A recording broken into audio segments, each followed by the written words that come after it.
Φίλες και φίλοι, καλημέρα σας. Ονομάζομαι Δημήτρης Κυριακαράκος. Είμαι δικηγόρος Αθηνών από το έτος 2002. Εδρεύω στο 7ο Δημοτικό Διαμέρισμα στους Αμπελοκήπους και έχω την τιμή και τη χαρά να είμαι υποψήφιος Δημοτικός Σύμβουλος με την Δημοτική Παράταξη Ανοιχτή Πόλη και υποψήφιο δήμαρχο τον 38χρονο Κώστα Ζαχαριάδη.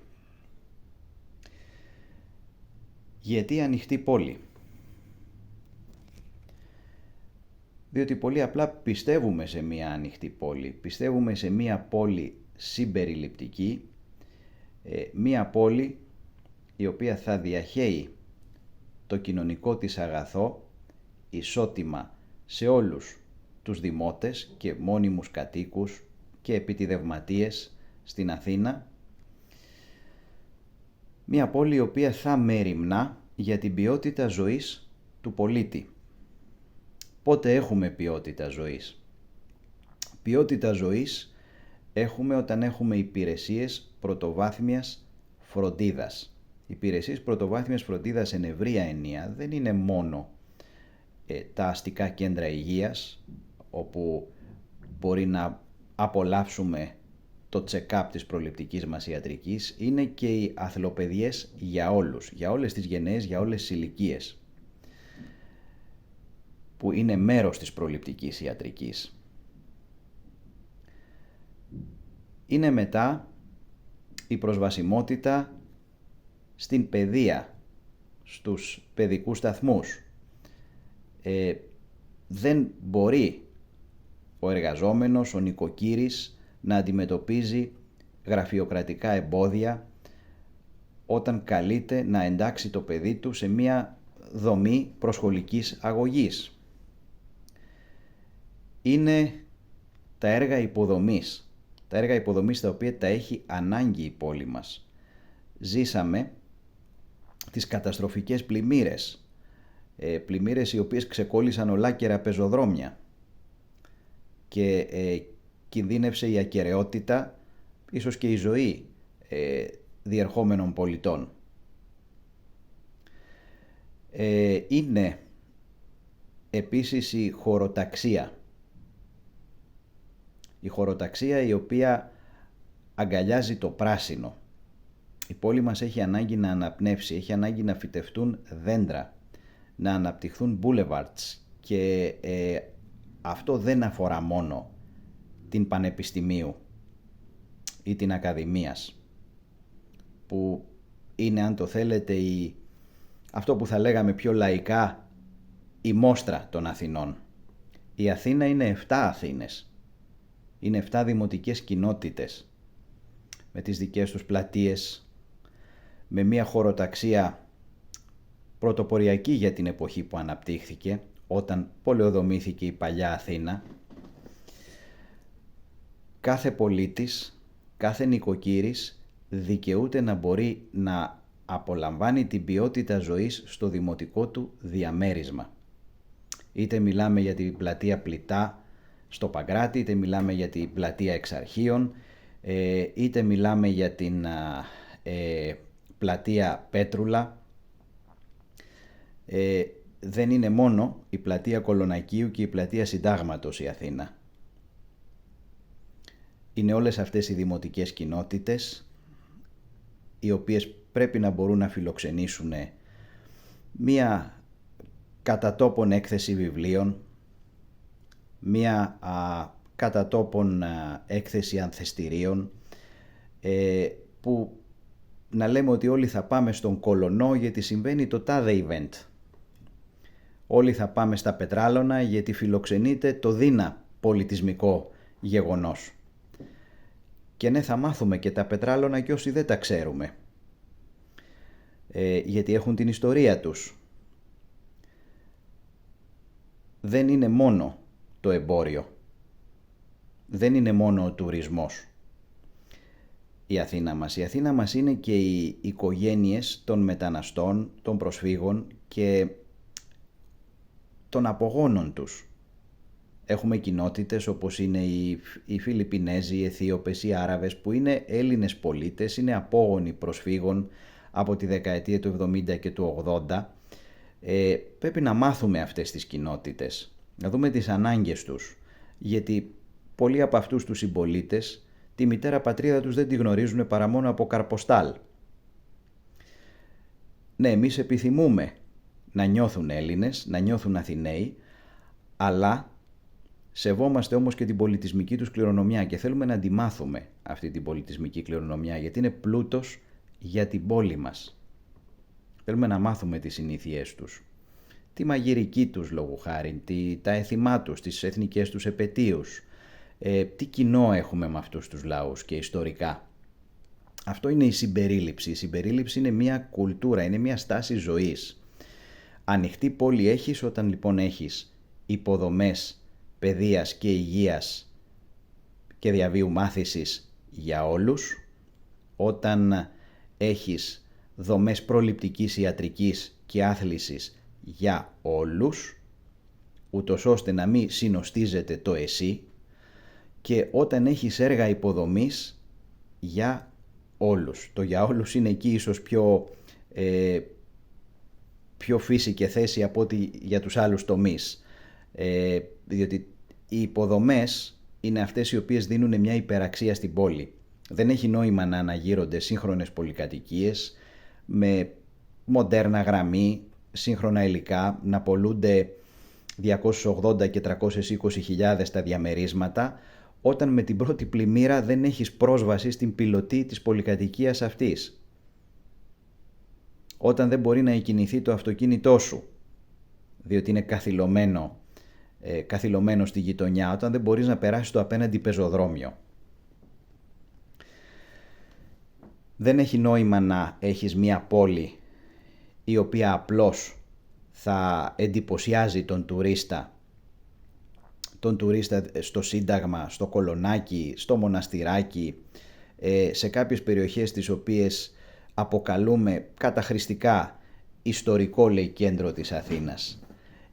Η Αθήνα, κάθε γωνιά της Αθήνας έχει την ιστορία της. Για παράδειγμα, εγώ έχω έδρα στους Αμπελοκήπους και γεννήθηκα στη Νέα Φιλοθέη, στο ιστορικό μευτήριο Λιτό, το έτος 1974. Οι Αμπελόκηποι είναι η νεότερη γειτονιά της παλαιάς Αθήνας. Μια γειτονιά η οποία αναπτύχθηκε, χωροτακτήθηκε, οικοδομήθηκε στη δεκαετία του 50, όταν επαναπατρίστηκαν οι Αιγυπτιώτες Έλληνες, τότε επί Νάσερ. Έγιναν αυτές οι διατηρητές πολυκατοικίες που ακόμα έχουν πολλούς κατοίκους και παλιούς νοικοκύριδες της περιοχής.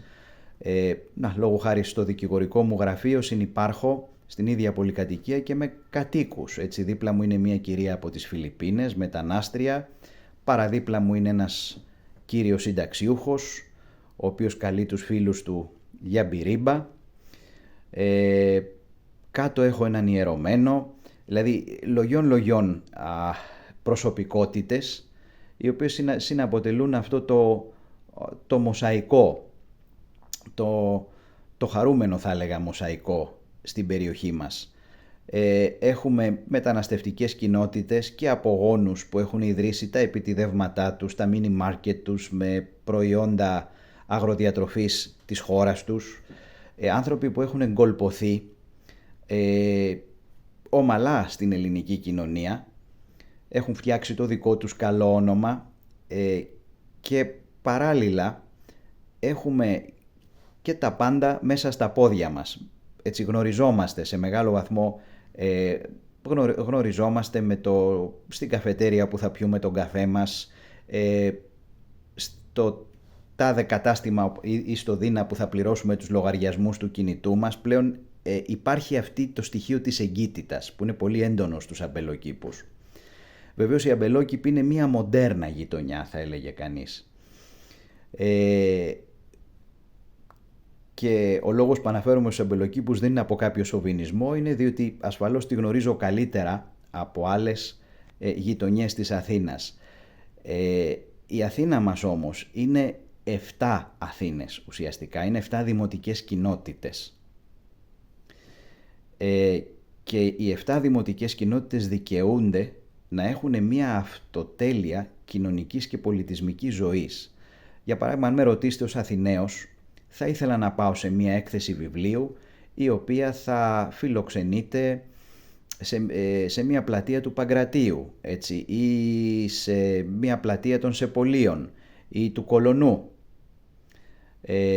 Γιατί στον Κολονό, λόγου χάρη, έζησε ο τάδε ή ο δίνα λογοτέχνης και έτσι να μάθω και τον Κολονό. Θα ήθελα λόγου χάρη πόσοι ξέρουν ότι ο Κολονός είναι η περιοχή εκείνη που μας παρουσιάζεται από το Δημήτρη Ψαθάμια και το ανέφερα ως ο Μπίθουλας όπου ζούσε η Μαντάμ Σουσού, και από τον Κολονό ξαφνικά βρίσκεται στο Κολονάκι γιατί κληρονόμησε τον Ελληνοαμερικανό αδελφό της, από εκεί που δεν το περίμενε, αλλά στο τέλος επιστρέφει στο φιλότιμο του Κολονού όταν βλέπει ότι στο Κολονάκι προδίδεται από όλους. Και λόγω χάρη πόσοι το ξέρουν αυτό. Λοιπόν, γιατί να μην μάθουμε την ιστορία του Κολονού? Πόσοι γνωρίζουν ότι στους αμπελοκήπους υπάρχει περιοχή Μανιάτικα, έτσι, είμαι Μανιάτης και ομολογουμένως δεν το ήξερα κι εγώ, πως υπάρχει στον Πειραιά, υπάρχει Μανιάτικη δηλαδή κοινότητα. Πόσοι γνωρίζουν ότι στους αμπελοκήπους υπάρχει αρχηγείο του Ελλάς και της ΕΠΟΝ? Πόσοι πάλι γνωρίζουν ότι υπήρχε αρχηγείο τοπικό του Ελλάς μέσα στο Κολονάκι? Ή πόσοι γνωρίζουν ότι στο Κολονάκι είχε το σπίτι του ο μεγάλος νεοέλληνας λογοτέχνης ο Ηλίας Βενέζης? Έχουμε ταυτίσει το Κολονάκι λόγου χάρη με τον γκλάμουρ των καταστημάτων, των μπουτίκ κλπ. Να όμως που και το Κολονάκι, ως και αυτή μια τελευταία γειτονιά της παλαιάς Αθήνας, είχε αστική διανόηση. Όταν ακούμε τα εξάρχεια, τι μας έρχεται κατά νου? Μας έρχονται αναρχικοί, περιθωριακοί, πάσης φύσεως ας πούμε εξτρεμιστικά στοιχεία, ενώ τα εξάρχεια είναι μια γειτονιά με έντονο το στοιχείο της κοινωνικής αλληλεγγύης. Λοιπόν, δεν ξέρουμε την Αθήνα μας, δεν ξέρουμε τον πολιτισμικό και αξιακό πλούτο της Αθήνας μας. Γιατί? Διότι πάρα πολύ απλά, όπως η Ελλάδα μας είναι αθηνεοκεντρική και η Αθήνα μας είναι κέντρο-κεντρική. Λέμε πάω κέντρο. Πολλές φορές, μένεις κέντρο, λέω δεν μένω κέντρο, λέω μένω αμπελοκήπους, λέω μένω στις παρυφές. Δεν είναι κέντρο οι αμπελόκηποι, ή λέμε ιστορικό κέντρο. Δηλαδή υπάρχει και μη ιστορικό κέντρο. Πρέπει λοιπόν να μάθουμε την πόλη μας, έτσι, να την αγαπήσουμε την πόλη μας, να την εξευμενήσουμε την πόλη μας. Να μην είναι η άγρια πόλη που εύκολα αγαπιέται, να είναι απλώς η πόλη που εύκολα αγαπιέται. Αγαπιέται από τον κάτοικό της, αγαπιέται από τον επισκέπτη, αγαπιέται από τον άνθρωπο, τον συμπολίτη από την περιφέρεια που θα έρθει για Σαββατοκύριακο να δείξει στα παιδιά του την Ακρόπολη και τις λοιπές αρχαιότητες που δεν είναι μόνο πέριξ της Ακροπόλεως. Να δει το Καλιμάρμαρο λόγου χάρη. Λέμε για τα γήπεδα. Τα γήπεδα του ποδοσφαίρου. Εδώ έχουμε το μεγάλο θέμα του Παναθηναϊκού, που όλο μετακινείται ο Παναθηναϊκός και όλο εκεί μένει. Και εγώ είμαι Παναθηναϊκός και σίγουρα οραματίζομαι ένα μεγάλο και μοντέρνο γήπεδο για την ομάδα μου.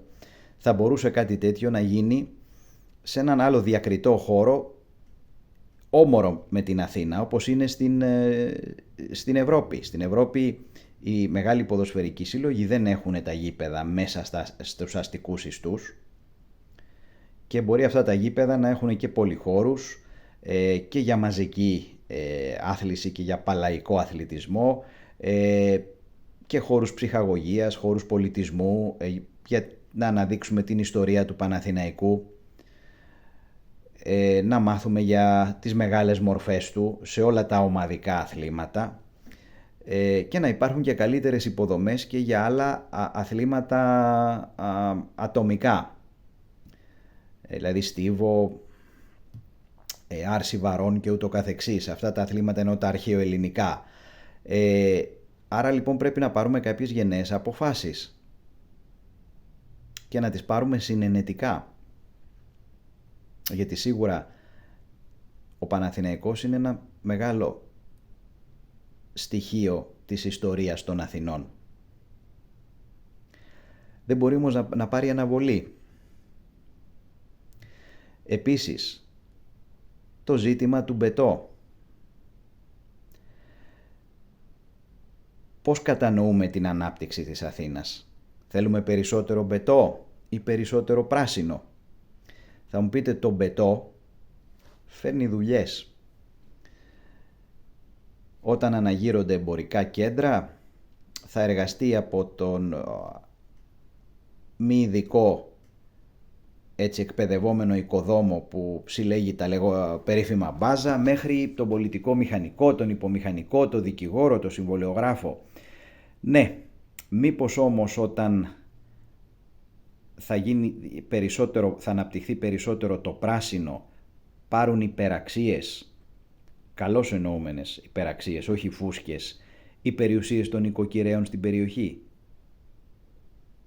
Ένα άλλο πάλι στερεότυπο που έχουμε, έναν δογματισμό θα έλεγα, λέμε αυτή η περιοχή δεν είναι οικιστική. Τι πάει να πει δεν είναι οικιστική? Γιατί να μην μπορεί κάποιος να ζήσει στην ευρύτερη περιοχή της Ομονίας? Ο Άγιος Παύλος είναι μια καταπληκτική όαση οικιστική. Γιατί να μην μπορεί κάποιος να ζήσει στον Κολονό χωρίς να πνίγεται? Γιατί δηλαδή όπως κάποιος ζει στο Κολονάκι. Το Κολονάκι έχει λιγότερο καυσαέριο από τον Κολονό? Δεν νομίζω. Έχει όμως, σαν πιο ύστερη ιστορικά γειτονιά, έχει μια πιο ανεπτυγμένη χωροταξία. Και αυτή η χωροταξία είναι που προσδίδει τις υπεραξίες ακόμα και σε μικρού εμβαδού ακίνητα. Έτσι, είναι ένα σημείο, ένα νότιο σημείο της Αθήνας, το οποίο από τα μέσα της δεκαετίας του 80 αναπτύχθηκε και εμπορικά, διότι ήταν περισσότερο οικιστική περιοχή. Μετά έχει και το πλεονέκτημα ότι περιβάλλεται από το Λυκαβητό. Υπάρχει ο Λυκαβητός Κολονακίου και ο Λυκαβητός Εξαρχείων. Είναι ένα σημαντικό φυσικό πλεονέκτημα. Γιατί λοιπόν να μην δημιουργήσουμε πλεονεκτήματα και στις άλλες περιοχές? Γιατί οι περιοχές αυτές, επειδή ακριβώς δεν είναι η μόστρα της Αθήνας, να επισκιάζονται από τον γκλάμορ είτε του Κολονακίου, είτε του Συντάγματος, είτε της Πανεπιστημίου? Έτσι δεν μένω σε αυτές τις περιοχές, αλλά εάν και εφόσον εκλεγώ δημοτικός σύμβουλος ή και αν δεν εκλεγώ καταγραφώ καλά και ασχοληθώ με το Δήμο, επιτροπές του Δήμου ή όπου αλλού αξιοποιηθώ και δείξω το κέφι να προσφέρω, δεν θα δώσω τη μάχη μόνο για τους αμπελοκήπους, θα δώσω τη μάχη και για τον Κολονό, θα δώσω τη μάχη και για το μεταξουργείο, θα δώσω τη μάχη και για τον Γκάζι και ούτω καθεξής. Έτσι, γιατί θυμάμαι μία τοποθέτηση ενός κυρίου όταν πριν πολλά χρόνια είχα θέσει υποψηφιότητα για διαμερισματικό το 2006. Σταμάτησα στην Διονυσίου του Αρεοπαγίτου και κουβέντιασα με έναν κύριο καταστηματάρχη που είχε καφετέρια με take away που λέμε και μου λέει, ξέρετε, μου λέει κάτι, εσείς όλοι που πολιτεύεστε πρέπει να συνειδητοποιήσετε ότι εκλέγεστε από ένα υποσύνολο για να υπηρετήσετε ένα σύνολο. Ήμουνα 31 ετών τότε και το θυμάμαι ακόμα και σήμερα. Ένας πραγματικά πολύ ευγενέστατος άνθρωπος, από τους ανθρώπους που σου προξενούσε το κίνητρο να κοντοσταθείς, να δώσεις την κάρτα σου, αλλά να μιλήσεις κιόλας. Γιατί στις περιοδίες που κάνουμε, νεοπολίτης δέχεται το υλικό μας το επικοινωνιακό, όπου έχουμε τα στοιχεία μας και μπορεί όταν νιώθει έτοιμος να επικοινωνήσει με εμάς, να μας μεταφέρει κάτι, αλλά υπάρχουν και εκείνοι οι πολίτες που έχουν κάτι ουσιαστικό να πούν και θέλουν να το πούν εκείνη την ώρα. Έτσι, και δίνουν τη δυνατότητα να δημιουργηθεί ένα καλώς εννοούμενο πηγαδάκι και με άλλους παριστάμενους και να ανταλλάξουμε απόψεις για το τι ακριβώς επιθυμούμε από την αυτοδιοίκηση. Αυτοδιοίκηση σημαίνει ότι παίρνουμε την τύχη μας στα χέρια μας, δηλαδή αν το δούμε και ετυμολογικά, η αυτοδιοίκηση είναι ο πρώτος βαθμός δημοκρατικής λειτουργίας. η δημοκρατία, η κρατεία εκ του ρήματος κρατώ, κυριαρχώ των δήμων, ήταν εκείνο το πολίτευμα που έκανε την αρχαία Αθήνα υπερδύναμη. Έτσι, οι 10 δήμοι των Αθηνών, τα θεσμικά όργανα νόμιμοι εκπρόσωποι των 10 φυλών της Αθήνας, είναι αυτά τα οποία έστελναν τους εκλέκτορες στην Πνίκα για να αναδείξουν το κεντρικό βουλευτικό και το δικαστικό. Με άλλα λόγια, η Αθηναϊκή Δημοκρατία ήταν και συμμετοχική και αντιπροσωπευτική. Ήταν ένα μείγμα πολύ έτσι, πρωτοποριακό για τα δεδομένα της εποχής, έτσι, το οποίο κατάφερε να μεταλαμπαδεύσει τη συμμετοχική λειτουργία και σε άλλες πόλεις κράτη των Αθηνών που μετρίασαν την ισχύ του μονάρχη και έδωσαν βήμα στην κοινωνική βάση. Έτσι λέγανε ότι σε κάποια φάση της κλασικής εποχής ότι μόνο η Κρήτη, η μινωική Κρήτη ήταν το εντός εισαγωγικών πρωτόγονο πολίτευμα στον ευρύτερο ελληνικό κόσμο. Φανταστείτε ότι εάν την εποχή εκείνη οι Κρήτες θεωρούνται οι θεσμικά πρωτόγονοι, το πόσο προηγμένοι ήταν οι πολιτισμοί που ανέπτυξαν οι Έλληνες. Και πολιτισμό σημαίνει θεσμοί. Έτσι, πόλης, πολιτεία, θεσμοί. Και οι θεσμοί λειτουργούν όταν ο πολίτης συμμετέχει. Όταν ο πολίτης έχει γνώμη,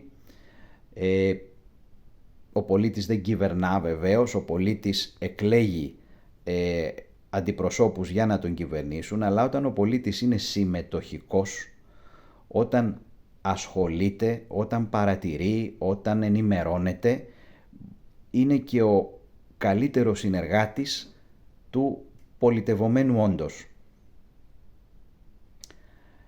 Τον πολίτη δεν αρκεί να τον σέβεσαι, πρέπει και να τον δέεσαι κιόλας, γιατί αυτόν υπηρετείς εσύ ο χύψη πολιτευόμενος.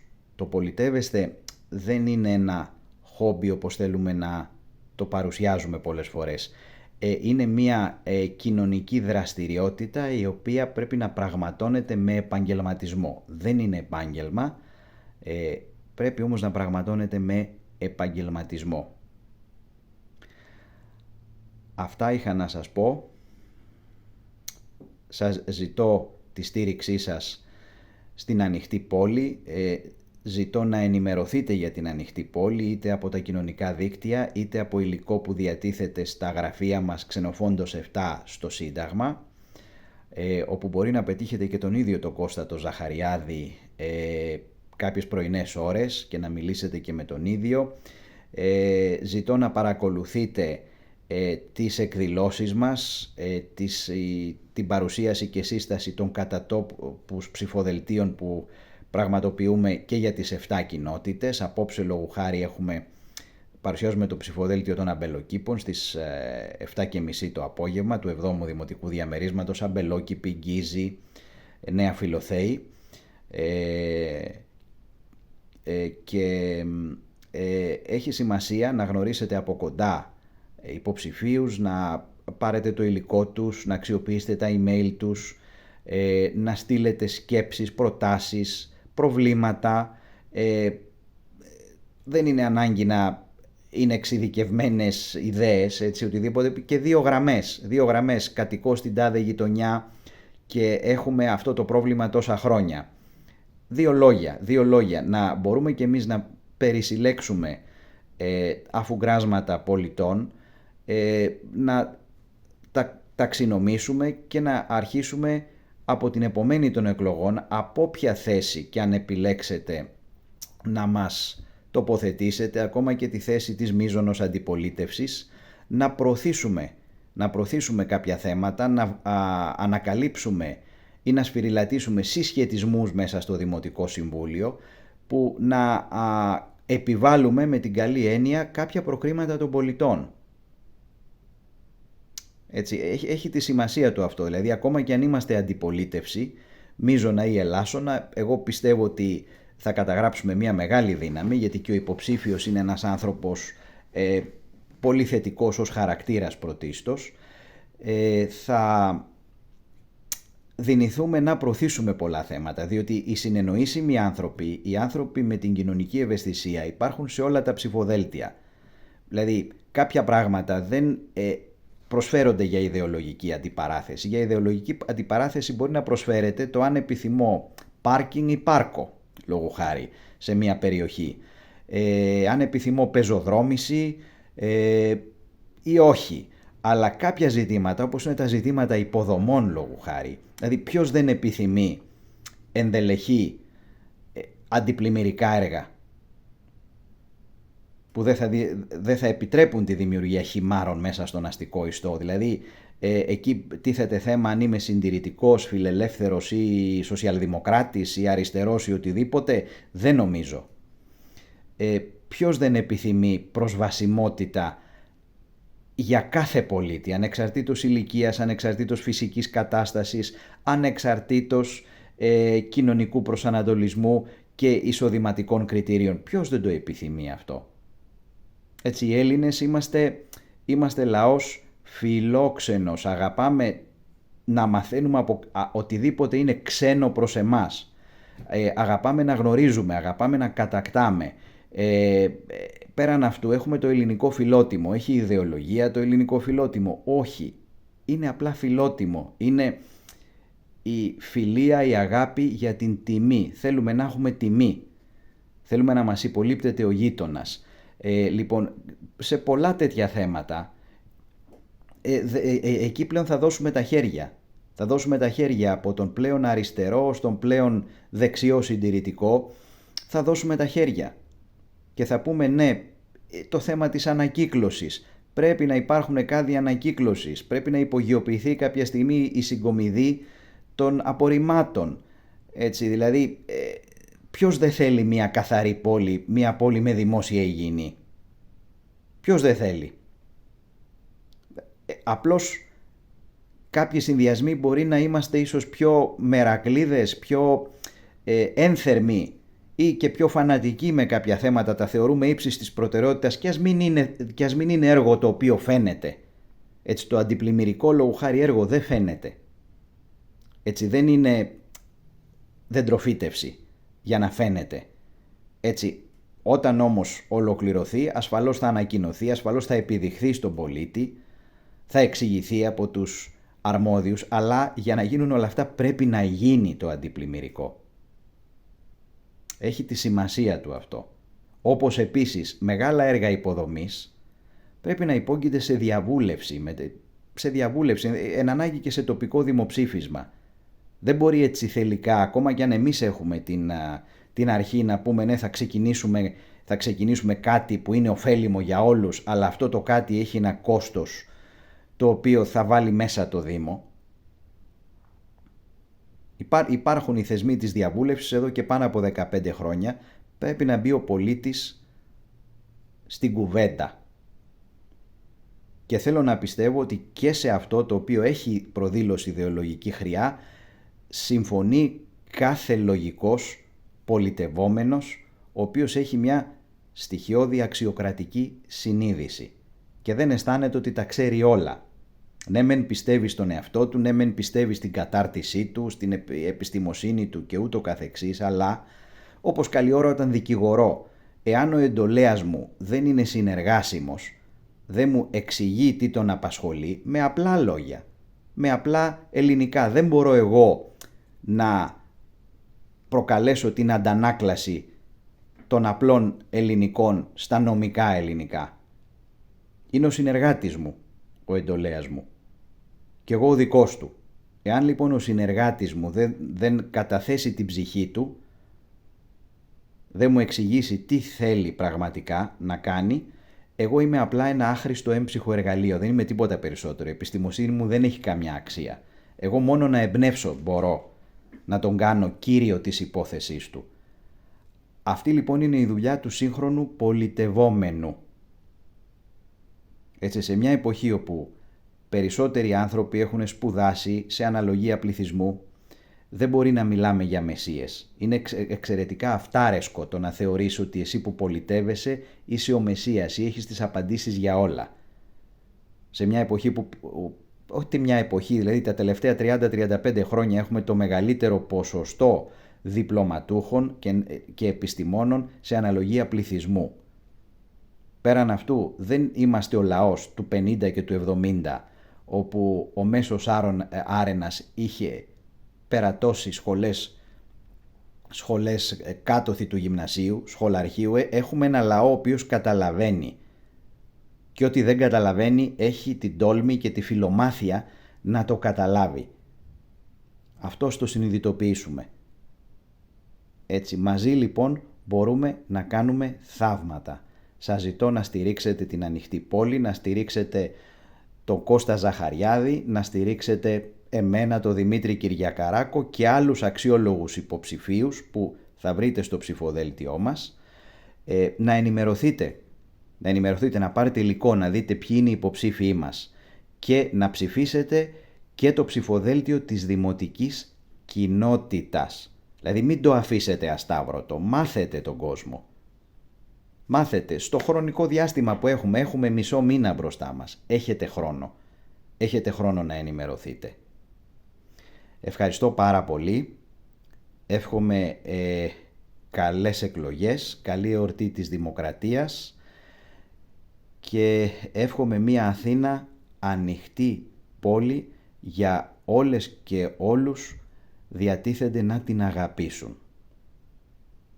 Ευχαριστώ πάρα πολύ.